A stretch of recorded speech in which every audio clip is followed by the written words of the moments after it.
the economy and energy's place in it. An economy is a system in which goods and services are produced, distributed, and consumed and includes people, businesses, and governments interacting through trade, labor, and financial markets. The essential elements of an economy include land, labor capital, and entrepreneurship to provide goods and services. It has four sectors: a primary sector where agricultural goods and services are produced, distributed, and consumed; a secondary manufacturing, construction, and energy sector; a tertiary service sector which includes banking, healthcare, tourism, and education; and a quaternary IT research innovation sector. A balanced economy has activity in multiple sectors. The market is the system within goods and services move. It is driven by supply and demand that determines prices and availability of goods. Financial institutions like banks, stock markets, and investment firms facilitate the movement of money. Trade and commerce institutions govern domestic and international goods. And monetary systems regulate currency, inflation, and interest rates. Governments shape the economy through regulation and laws, taxation and procurement, and monetary, fiscal, and trade policies. An economy is measured in terms of gross domestic product, which is the total value of goods and services produced, and unemployment and inflation rates, trade balances, and wealth distribution. Economic systems are either market-driven, capitalism focused on private ownership, socialism where the state is involved in wealth redistribution and public services, or mixed economies that combine private and government control of how resources are managed. Energy is the backbone of the global economy, powering industries, transportation, homes, and technology. It influences economic growth, trade, innovation, and even geopolitical relations. Industrial production depends on electricity, oil, and natural gas. Transportation required fuel. Technology and services needs energy to keep the modern world running, and agriculture requires energy to power irrigation, food production, and transportation. Absent energy economies grind to a halt. Oil and gas are the largest traded commodities, with nations like the United States, Russia, Saudi Arabia, and Canada as key exporters, but renewable energy and batteries are becoming a global industries. Control over energy resources affect international relations, for example, OPEC's influence on oil prices and the Russian-Ukraine gas supply situation. Energy trade can either drive conflicts or cooperation. Energy transition and economic change are reshaping economies and reducing reliance on fossil fuels. Electrification of transport and industry are growing, with the result fossil fuel investments may become stranded assets or best may lose value as clean energy ascends. Countries that are first movers in investing in clean energy will gain a competitive advantage. Energy prices and inflation are impacting the price of energy. High-priced energy leads to higher costs for everything, whereas cheap energy lowers production costs, increased consumer spending, and increased economic growth. Oil price shocks like those of the early 70s have historically led to recessions. Stable, affordable energy is key to economic stability. Billions of dollars have been invested in energy infrastructure, and millions of jobs are tied to the oil, gas, and coal industries, but currently a renewable energy boom is creating more jobs than the fossil fuel sector. The energy transition creates new industries, but also disrupt old ones. Energy equates to economic power. There are various global energy policies and regulations. For example, the United States had its Inflation Reduction Act, whereby $369 billion was dedicated to clean energy, electrical vehicle incentives, and tax credits for solar, wind, nuclear, and carbon capture and storage.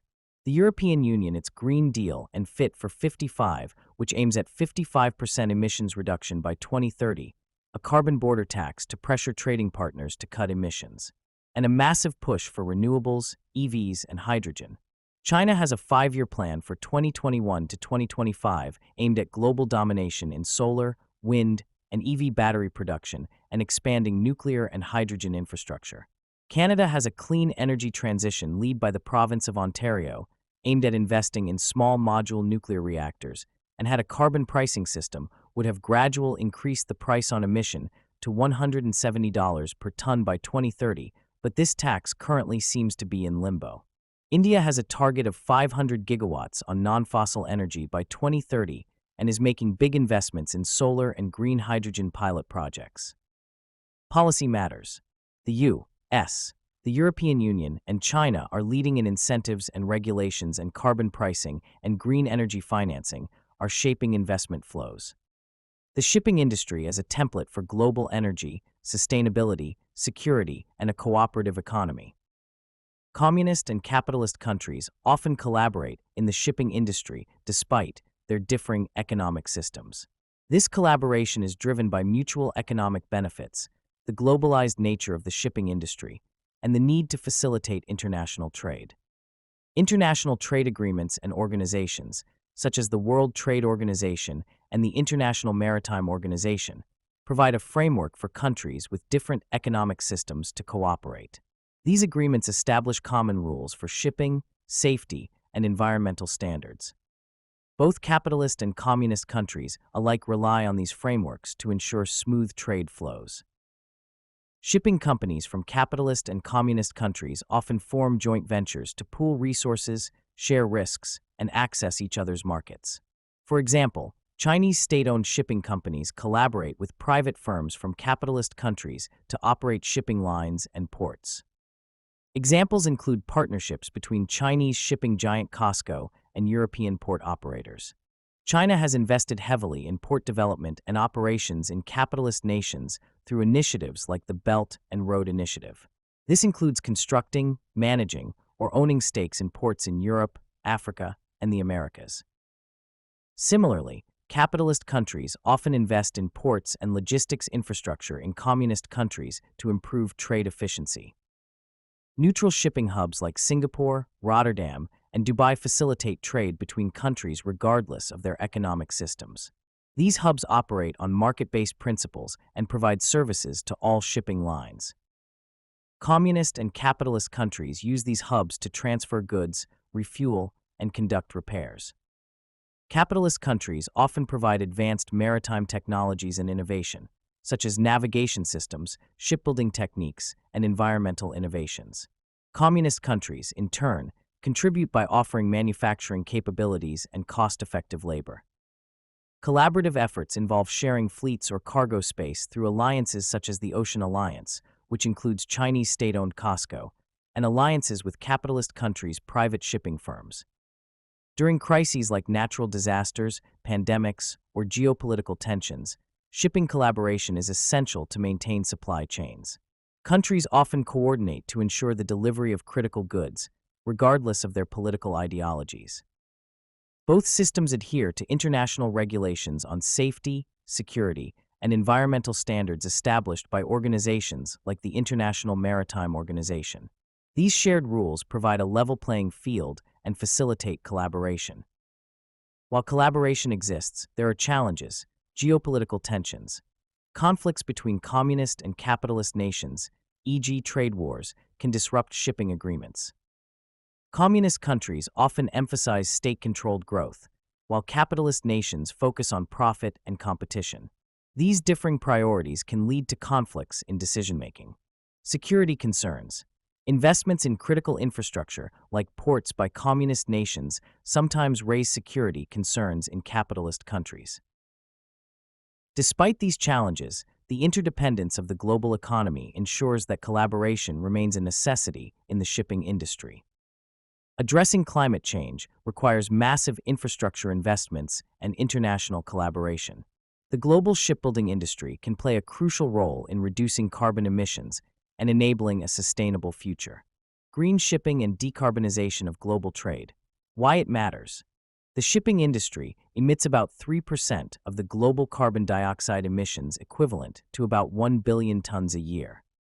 International trade relies on about 100,000 commercial ships plying the oceans, running mostly on fossil fuels. To solve this problem, we need new techniques in shipbuilding and cooperation, including green fuel-powered ships using hydrogen, ammonia, and electricity for power, and ships that can produce these fuels. Historically, shipbuilding capacity has been substantial, with a peak of around 2,000 ships per year between 2005 and 2010. The construction ships capable of producing these fuels plants presents different challenges and resource requirements than conventional ships. The assembly of physical structures of the size of a 1 gigawatt energy plant will require intricate engineering, sourcing of specialized materials, and adherence to strict safety and regulatory standards beyond the scope of typical vessels. Moreover, a shift in focus from shipbuilding to energy infrastructure would require significant retooling of facilities, training of personnel, and restructuring of supply chains. Countries could prioritize their efforts to combat global warming by transitioning from conventional shipbuilding to energy, and climate mitigation plans would entail substantial investments and coordination efforts. Factors such as land availability, environmental considerations, and community engagement would also play significant roles in the feasibility and deployment of these plants. Carbon-neutral ports and global standards for zero-emission port infrastructure are required, as are maritime emissions agreements and stronger International Maritime Organization regulations for CO2 reduction. Ship recycling and a circular economy that builds modular and recyclable ships that reduce waste. A 50% reduction in shipping emissions by 2050 could prevent billions of tons of CO2 from entering the atmosphere. Floating mobile offshore renewable energy platforms can harvest all of the energies, including wind, stored solar, wave, and ocean current energies that circulate around the platforms. This potential is about 50 times the global consumption of primary energies. Many countries lack land for renewable energy projects, but can cooperate in building ships that can exploit the ocean's global energy common. Large-scale shipyards can manufacture offshore wind platforms, wave and tidal energy installations, and floating solar farms, but there are no installations that holistically combine these energy sources to a single platform utilizes all of the ocean's reservoirs. Offshore renewables can generate about 31 terawatts of clean energy that can supply the current world energy demand 1.5 times over. Converting surface heat to work results in the cooling of the ocean surface that in turn reverses the off-gassing of carbon dioxide to the atmosphere as the oceans warm.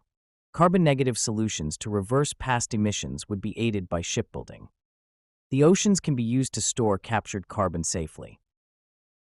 Large ships can extract CO2 from seawater or air and store the carbon in deep ocean sediments, and ships can spread crushed minerals to absorb CO2 from the ocean and neutralize the increasing ocean acidity. Mass construction of climate-resilient infrastructures can reduce rising sea levels and extreme weather that threatens coastal cities, islands, and infrastructure. Building floating cities and ports would protect coastal populations from sea level rise. Ships can transport modular defenses to vulnerable areas in the form of seawalls and flood barriers, and disaster response ships can supply floating water desalination, medical, and relief platforms. Global cooperation in shipbuilding could protect hundreds of millions of people from climate disasters. Countries need to align their carbon pricing and emissions standard policies. Shipbuilding nations like China, South Korea, Japan, the EU, and the US need to lead in green technology that can be funded by institutions like the International Monetary Fund, the Asia-Pacific Development Bank, and the World Bank. A global shipbuilding boom for climate solutions would be a game changer.